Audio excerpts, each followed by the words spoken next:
Hi everyone, this is the challenge section of our practice test. So these are the questions in that section. So let's start with the first one. Now, when you have a calculation like on top in this fraction, there's invisible brackets. So if it helps, we can put these brackets around each of these calculations because that tells us we have to calculate them first and then we can divide. We know that fraction line means division. And that might work when it comes to that point. But before we do that, let's calculate the top expression and then the bottom expression. Now, look at the top. We've got subtraction and addition. And with these questions, you have to also apply order of operations. Now, we haven't learned order of operations yet, but it's something you may already know. So when I look at this, I've got to work from left to right because we've got subtraction and addition. And they're equal operations. So let's first do 15 take away 5. So 15 take away 5 is 10. And I'm left with plus 15 on top. Just do it step by step. Over. And 4 take away 3 is 1. And I'll just continue down here. So now I still have to do 10 plus 15 first. 10 plus 15 leaves me with 25 over 1. And then all this is saying is 25 divided by 1. I'll just squeeze it here, which leaves me with 25. Okay, so all we had to do was do the calculations first and then divide. All right, let's try B. Now look at B. I've got, we can say two separate sort of fractions. I've got 1 plus 1 down there, so I know there's invisible brackets. I have to do that calculation first before dividing with 16. Now here straight away, I can see I've got 20 divided by 2. That leaves me with 10. That's the first thing I noticed. Plus is in the middle. And here I'm left with 16 over 2, or we can say 16 divided by 2. Now I can work out 16 divided by 2 pretty quickly. I know that's 8. And now I'm left with 10 plus 8, which is just 18.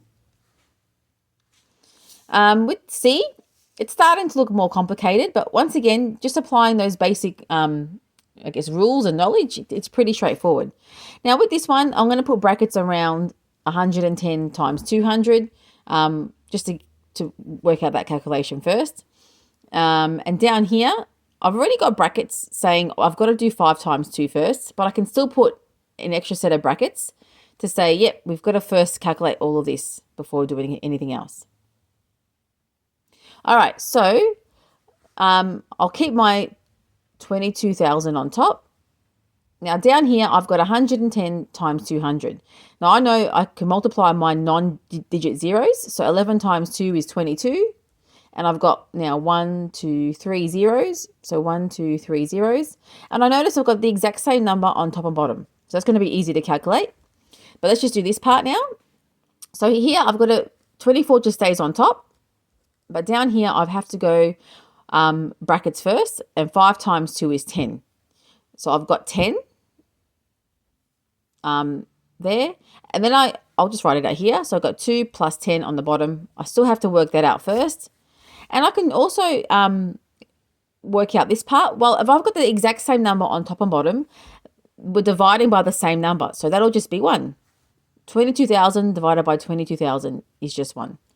Now, plus is still in the middle. Don't forget the plus there. Here I've still got 24 over 2 plus 10 is 12. The brackets can now go. I've got just single numbers. And this is easy as well. What's 24 divided by 12? 24 divided by 12 is 2. And 1 plus 2 is 3. So sometimes it's much easier just to use our division skills rather than having to add up fractions and things. All right, with D, there's one bit of information you have to know. Whenever you have two brackets together, like touching, there's an invisible times there. So if you didn't know that, just write that down. That is saying this bracket times this bracket.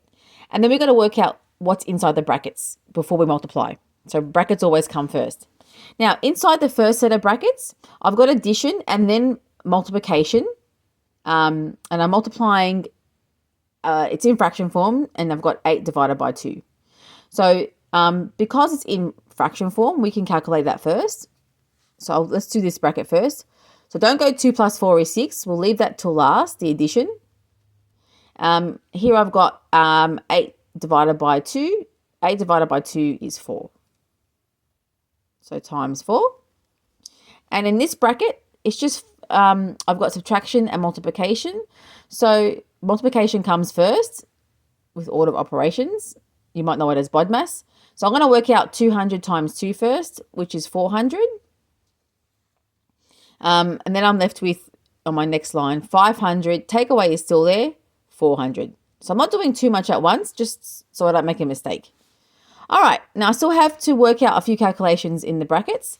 Now, I've got addition and multiplication, and addition will come first.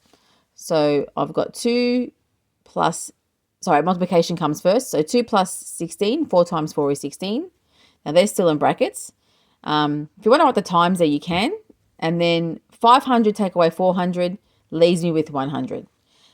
These brackets can now disappear. But first, what's 2 plus 16? 2 plus 16 is 18. Don't forget the times. That was invisible. And 100 and 18 times 100, using my knowledge, all I'm going to do is add the zeros to 18. Because 18 times 1 is 18. Add those 2 zeros. I'm left with 1,800. Alrighty. And for the last set of questions, here we've got inequality signs. I can see I've got the less than signs there. What this is saying is, it says write the whole numbers x can be if. So x is a number, or can be numbers, that's in between, we've got 5 and 9. So it's sitting in the middle. Now, because we've just got the less than, not less than or equal to, so x, the number x can be, there's no equal to sign. So we can't include the 5, but anything else in between 5 and 9. And here, this is less than, not less than or equal to, so we can't include the 9. So what are numbers in between 5 and 9, not including 5 and 9? Well, we've got 5 and then 6, 7, and 8. So x, my unknown number, can be either 6, 7, or 8. So there's 3 options. If you had the 5 and 9 there, just rub them out because we don't have the less than or equal to. Whereas this example, we do have a less than or equal to. So x is, the number x can be a negative 2, and also it can be that positive 3. Because it says less than or equal to 3. So I'm going to write in order. So it can be negative 2, and then it can be negative 1, it can be 0, it can be 1, 2, and 3. They're my options x can be, because x is in between a negative 2 and a 3. And because we've got the equal to sign, it can include negative 2 and it can include 3. That's how they're different. All right, so hopefully that helped. And if you've got any more questions, just let me know. Thank you.